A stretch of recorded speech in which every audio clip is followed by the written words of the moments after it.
Olá, gente querida do coração verde e amarelo. Jornal Foco do Brasil. Compromisso com a verdade.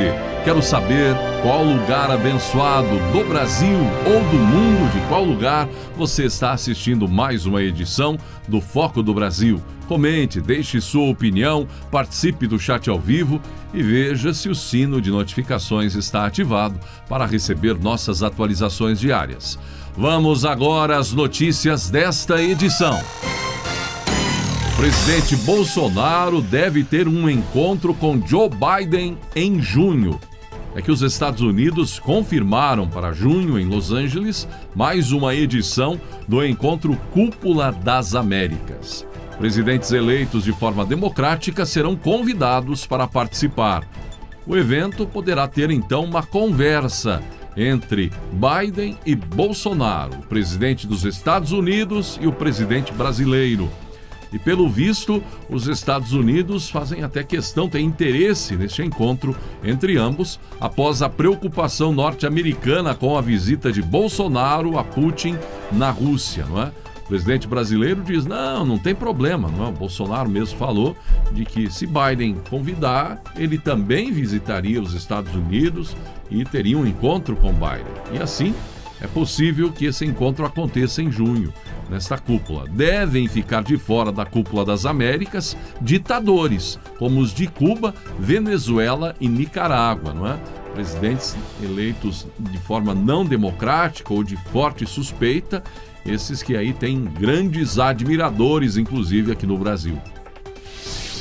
Uma das grandes conquistas da região Nordeste e também do Brasil é ver a alegria do povo do sertão recebendo as águas do Rio São Francisco através da transposição.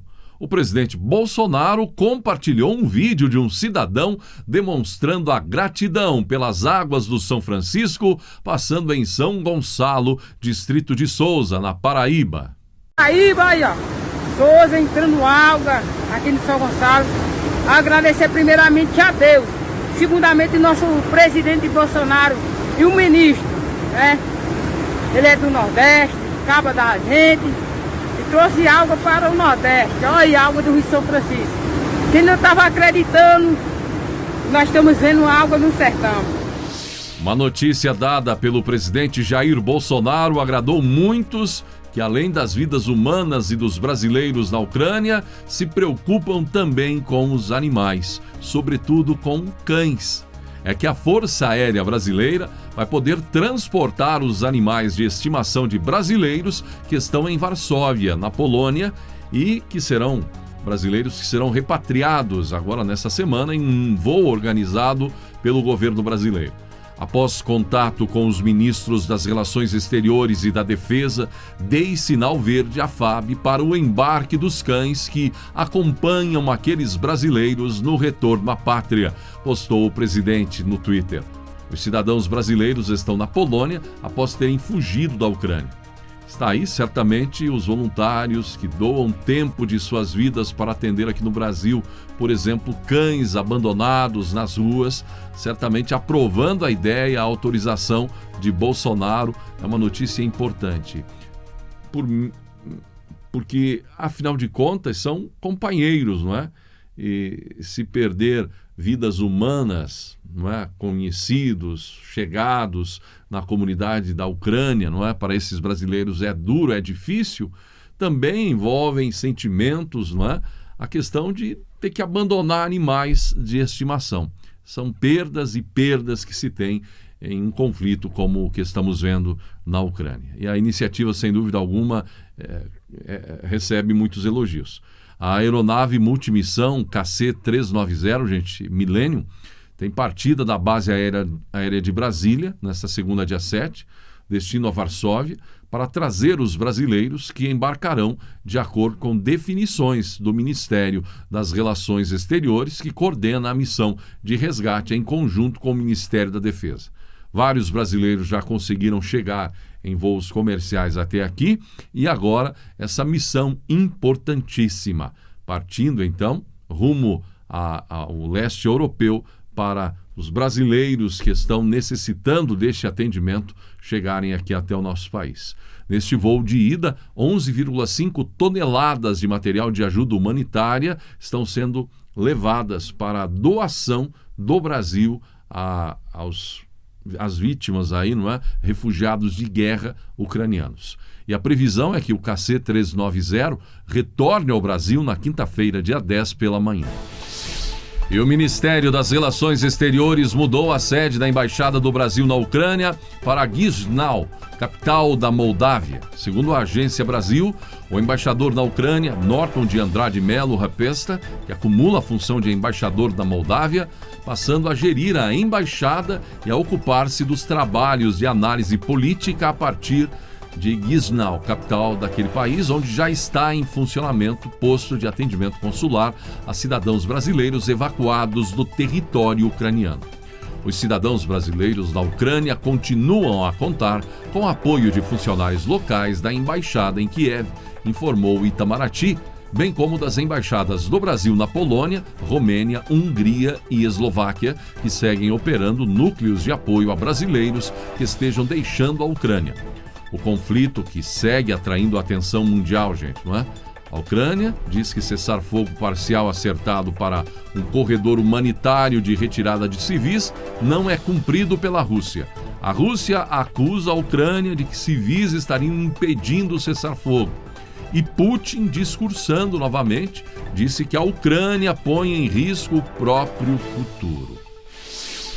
E você viu a confusão que o youtuber do MBL, o deputado estadual de São Paulo, Arthur Duval, entrou? Ele é conhecido como Mamãe Falei, arrumou mesmo para a cabeça. Você já deve saber que ele foi com um parceiro até a região da fronteira da Ucrânia, não é, para acompanhar de perto o conflito, segundo ele, tentar viabilizar ajuda para os refugiados. Até aí tudo bem. Ocorre que lá o cara resolveu colocar os olhos e analisar as mulheres ucranianas. Elas, mesmo em ambiente de guerra, foram alvos do olhar de Mamãe Falei. E ele ficou animado e acabou enviando declarações sexistas para grupos do WhatsApp, comentando a estética das mulheres que estão fugindo da guerra para sobreviver, compartilhando, inclusive, nos grupos de WhatsApp com outros colegas o que pensava. Ocorre que a série de áudios vazou e então todo o Brasil descobriu que suas palavras foram tão baixas e abomináveis em relação às mulheres da Ucrânia, que são impublicáveis até aqui, e de pretenso candidato a governo de São Paulo em outubro, ele teve a vida virada de perna para o ar. A noiva ou namorada anunciou no mesmo dia o fim do relacionamento. Sérgio Moro, pré-candidato à presidência, que se viu obrigado a cancelar de imediato a relação pública e política que tinha com o cara. E isso foi só o começo. Repercussão na comunidade ucraniana no Brasil, que agora exige a cassação do mandato de deputado estadual por São Paulo. O próprio Mamãe Falei já anunciou que não será mais candidato a governador como desejava. E seu partido, o Podemos, já anunciou processo disciplinar que poderá resultar em expulsão. A Assembleia de São Paulo também já se move sobre uma possível cassação. E você viu que no meio de todas as baixezas ele disse uma frase aí que ganhou maior repercussão, não é? Possível de ser dita. Mamãe Falei disse que as mulheres da Ucrânia são fáceis, porque são pobres. Arthur Duval já retornou do leste europeu. Na chegada ao Brasil, logo deu entrevista tentando explicar o inexplicável e publicou uma nota pedindo desculpas pela atitude. A ministra da Mulher, Família e Direitos Humanos, Damares Alves, comentou os áudios. Em suas redes, Damares afirmou que pedirá a cassação do parlamentar por conta do ocorrido. Nojento, baixo, sujo. São horripilantes as palavras de Arthur Duval. Não ficará sem resposta. Este comportamento não é compatível com o de um representante do povo. Pediremos sua cassação imediata, disse Damares. O inferno astral de Sérgio Moro.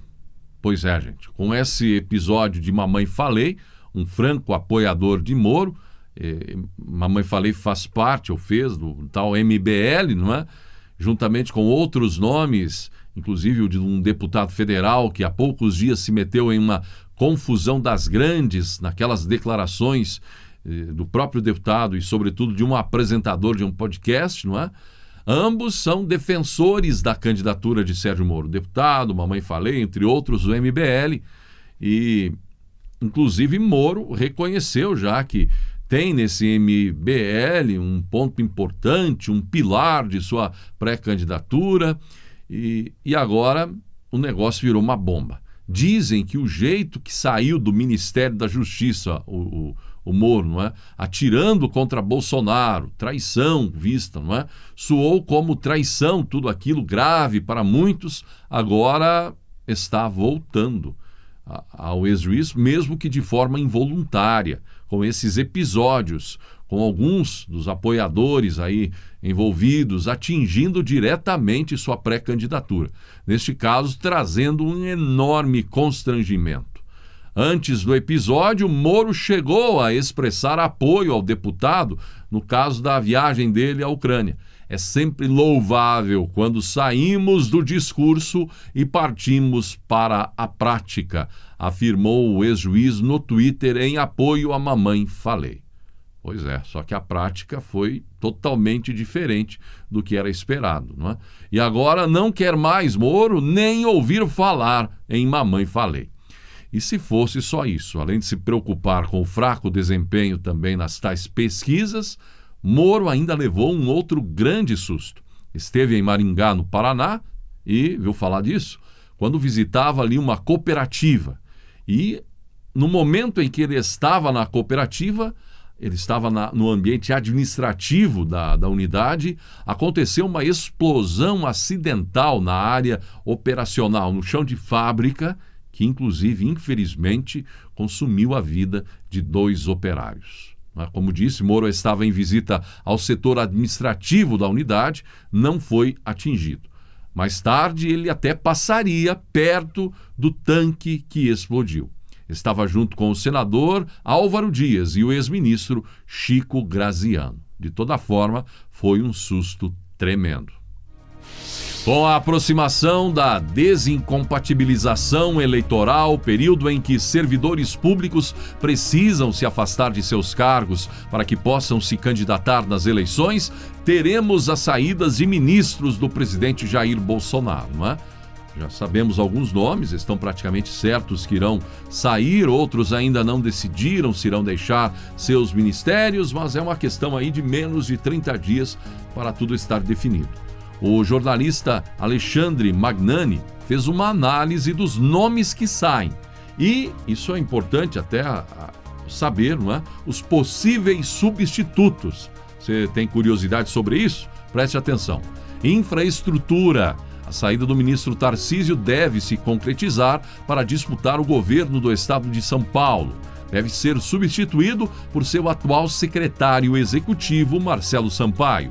Cidadania. Com a saída de João Roma para concorrer ao governo da Bahia, Pedro Guimarães, presidente da Caixa, poderá substituí-lo. O secretário especial do Esporte, Marcelo Magalhães, corre por fora. Agricultura, Pecuária e Abastecimento. Tereza Cristina irá sair do ministério para se candidatar ao Senado por seu estado, Mato Grosso do Sul, se não for candidata a vice de Bolsonaro. Marcos Montes, atual secretário executivo, é um nome muito bem visto pela Frente Parlamentar do Agro e por integrantes do governo. Pode ser um eventual substituto. Também o senador Luiz Carlos Reins poderá ser convidado para assumir a pasta caso desista de disputar o governo do Rio Grande do Sul. Ciência, Tecnologia e Inovações. O ministro Marcos Pontes anunciou recentemente que deixa o ministério para se candidatar, provavelmente por São Paulo, a deputado federal ou a senador. deve ser substituído pelo secretário de Pesquisa e Formação Científica do Ministério, Marcelo Morales, é o que diz a análise do jornalista. Mulher, Família e Direitos Humanos. Caso a ministra Damares deixe o cargo para se candidatar, deve ser substituída por Tatiana Alvarenga, secretária executiva do Ministério. Saúde, caso se confirme a saída do ministro Marcelo Queiroga, Rodrigo Cruz, secretário executivo do Ministério, é apontado como eventual substituto para a pasta. Turismo, ainda há uma incógnita a respeito da saída de Gilson Machado. Ele já definiu o estado de Pernambuco como seu palanque eleitoral, mas ainda não definiu para qual cargo irá concorrer. Há até a possibilidade, inclusive, de ele vir a ser vice de Bolsonaro. Caso se concretize sua saída, Carlos Brito, presidente da Embratur, pode substituí-lo. Com a saída de Brito da Embratur, Paulo Guedes Landim é cotado para ser o novo presidente da empresa. Justiça e Segurança Pública. O ministro Anderson Torres quer se candidatar ao Senado pelo Distrito Federal. No entanto, Flávia Arruda, ministra da Secretaria de Governo, também tem a mesma pretensão. É uma decisão que ainda está pendente. Todavia, caso o ministro saia para disputar as eleições, alguns nomes são apontados para a pasta. Entre eles, Eduardo Age, o ex-diretor-geral da PRF, Vicente Santini, secretário nacional de Justiça, e Bruno Bianco, advogado-geral da União. O último é o menos provável, pois pode ou deve permanecer na AGU ou ir para o Ministério do Trabalho e Previdência com a saída de Onyx. Trabalho e Previdência, com a saída de Onyx Lorenzoni para disputar o governo do estado do Rio Grande do Sul, Bruno Bianco, então atual AGU e secretário executivo do ministro, ou Bruno Dalcomo, atual secretário executivo do Ministério. Advocacia Geral da União, Bruno Bianco, atual AGU, não deve se descompatibilizar da função para disputar um cargo eletivo.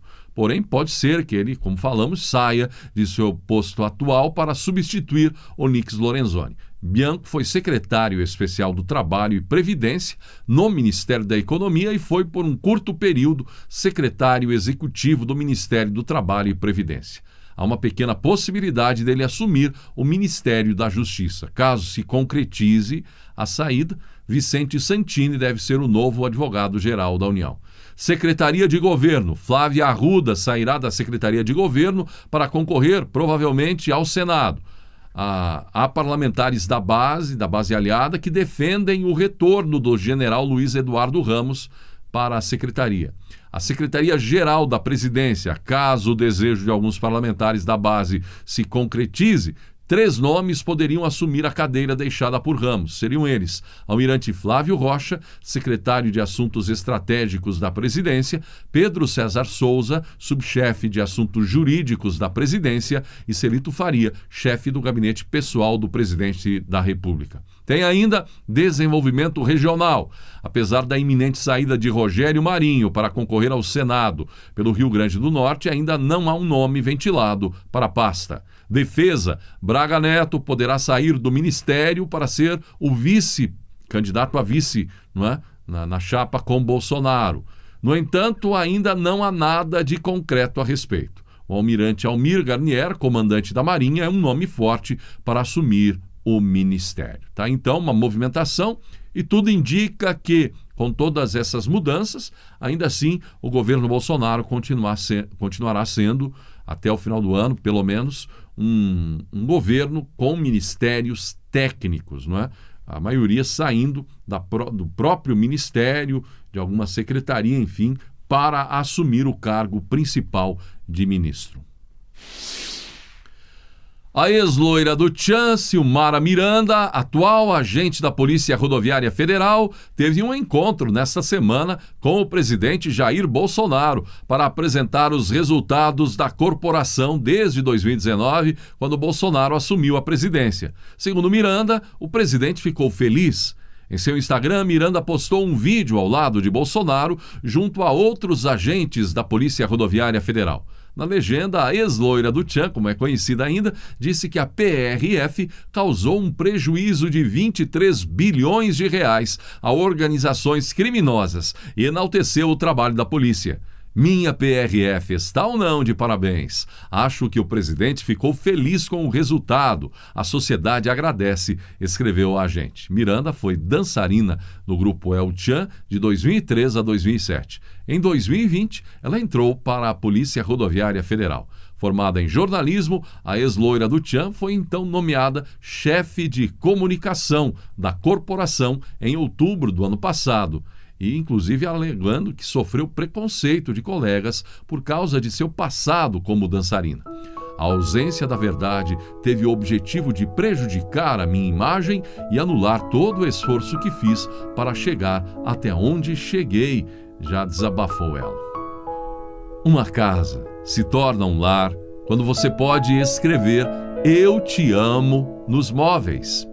Eu não posso dizer quantas horas incontáveis eu passei limpando. Eu costumava passar pelo menos 8 horas todo fim de semana me certificando de que as coisas estavam perfeitas, no caso de alguém aparecer. Não é assim? Você não pode dizer o mesmo? Ah, se vai aparecer uma visita em casa, quanto sufoco, limpeza, cuidado, enfim, trabalho. Então, eu percebi um dia que ninguém veio. As visitas mancavam, falhavam. E nem sempre tinha visita para vir. Eles estavam todos fora, vivendo a vida, se divertindo, filhos, enfim. O tempo passou.